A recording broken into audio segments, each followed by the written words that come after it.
Depuis 1945 et l'effondrement de l'empire que les Japonais avaient imposé en Asie, ce sont en effet les États-Unis qui jouent le rôle de gendarmes des mers asiatiques. Cela a également permis à Washington de contenir depuis 1949 l'influence de la Chine communiste. Guerre froide, guerre de Corée, guerre du Vietnam, guerre d'Afghanistan, chaque conflit a permis aux États-Unis d'édifier ou de renforcer sa double ceinture de base. L'une va de Yokosuka, siège de la 7e flotte, à Guam, possession américaine, jusqu'aux bases d'Australie. L'autre du Japon via Taïwan, les Philippines, Singapour, jusqu'en Asie centrale. Face à cette stratégie d'encerclement, Pékin a imposé une modernisation à marche forcée de sa marine, dont on voit ici les principales bases, devenant ainsi la deuxième flotte mondiale. Cela a provoqué en réaction une course à l'armement régional. Mais avec un budget militaire annuel qui équivaut à plus de 2 fois celui de tous ses voisins réunis, Pékin est devenu la puissance régionale incontestable. Sauf que ses ambitions vont au-delà. Le premier porte-avions chinois est opérationnel depuis 2011, un second depuis 2018, un troisième le sera en 2021, deux ou trois autres encore d'ici 2035.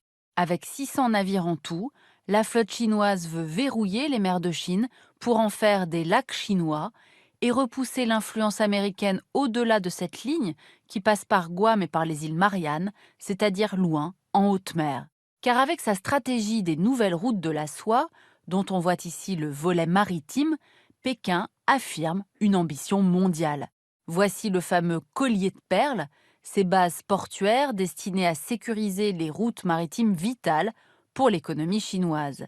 Pékin place ainsi ses pions jusqu'à Djibouti, premier port militaire chinois en Afrique. Un autre devrait voir le jour à Gwadar ou à Jiwani, au Pakistan. Pour contrer cela, les États-Unis et ses alliés régionaux envoient régulièrement des bateaux militaires dans la zone de 12 000 marins d'îlots chinois pour défendre le droit à la libre navigation, donnant lieu à des escarmouches, ici près des Paracels, là près du récif de Scarborough au printemps 2019, au risque de dégénérer en conflit ouvert.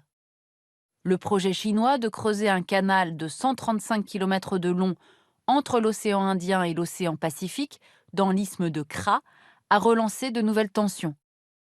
D'un coût de 30 milliards de dollars, il raccourcirait de 1200 km la nouvelle route de la soie maritime et éviterait aux bateaux chinois le détroit de Malacca, sous contrôle de l'Indonésie, de Singapour et des États-Unis, bien sûr très opposés au projet.